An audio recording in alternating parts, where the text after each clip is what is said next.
धोखा लौट के जरूर आता है, किसी को देकर इंतजार जरूर करना। वक्त ऐसे न दिया करो कि मुझे भीख लगे, बाकी इसके अलावा जो तुमको ठीक लगे। यहां पल पल झलना पड़ता है, हर रंग में ढलना पड़ता है, हर मोड़ पर ठोकर लगती है, मगर हर हाल में चलना पड़ता है। हर दिल को समझने के खातिर बस खुद से लड़ना पड़ता है। कभी खुद को खोना पड़ता है, कभी छुप के रोना पड़ता है। फूलों पर नींद नहीं आती, कांटों पे सोना पड़ता है। कभी मर के जीना पड़ता है, कभी जी के मरना पड़ता है। फिर खुशियां लौट कर आएगी, फिर खुशियां लौट कर आएगी, इसी आस पे जीना पड़ता है। यहां पल पल जलना पड़ता है, हर रंग में ढलना पड़ता है। ये जिंदगी है जनाब, आपकी मां तो नहीं जो हर वक्त आपको प्यार देगी, है ना?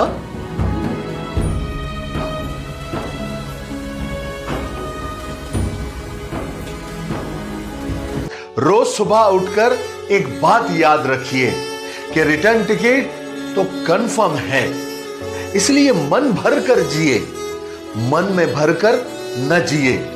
छोड़िए शिकायतें, खुदा का शुक्र अदा कीजिए। पहले जितना अपने पास है उसका तो मजा लीजिए। जिधर से भी गुजरिए मीठी सी हलचल मचा दीजिए। उम्र का हर दौर मजेदार है, पहले अपनी उम्र का तो मजा लीजिए। दुनिया में खुश रहने के 6 नियम। नंबर 1, किसी से नफरत मत करो। नंबर 2, ज्यादा चिंता मत करो और शांत रहो। नंबर 3, सीधा सादा जीवन जियो, ज्यादा दिखावा मत करो। नंबर 4, हर काम अच्छी उम्मीद के साथ शुरू करो।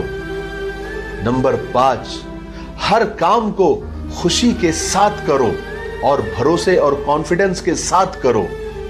नंबर 6, परिस्थिति और हालात चाहे कितने ही खराब क्यों ना हो, मुस्कुराना मत छोड़ो। ये 6 नियम अपनाओ, हमेशा खुश रहेंगे।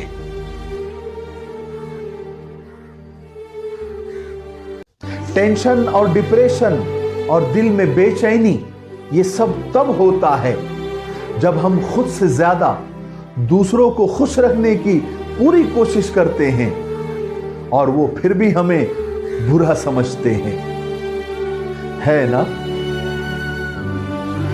दोस्ती में बताए गए राज कभी दुश्मनी में इस्तेमाल न किया करो, क्योंकि ऐसा सिर्फ घटिया, बदनस्ल, लानती, मुनाफिक और दोगले लोग ही किया करते हैं। बात समझ में आई?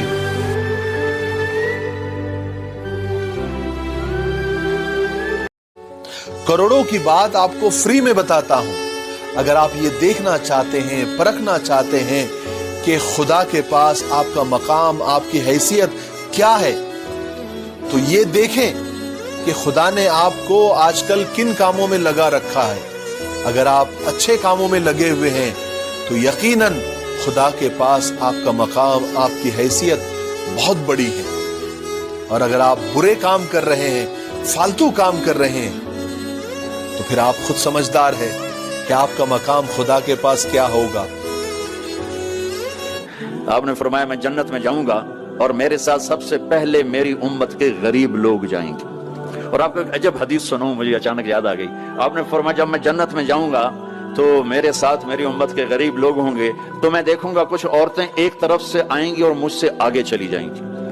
तो मैं उनसे पूछूंगा तुम कौन हो मेरी उम्मत में से, अपने नबी से भी आगे जा रही हो, कौन हो? वो कहेंगी या रसूल अल्लाह, हम आपकी वो बेटियां हैं जो जवानी में बेवा हो गईं और बच्चों की खातिर दूसरी शादी ना की, हम वो हैं। इस सबर पर मेरे नबी ने कहा कि वो मुझसे भी आगे जा रही। मत पूछना कि दर्द किस किस ने दिया, वरना कुछ अपनों के भी सर झुक जाएंगे।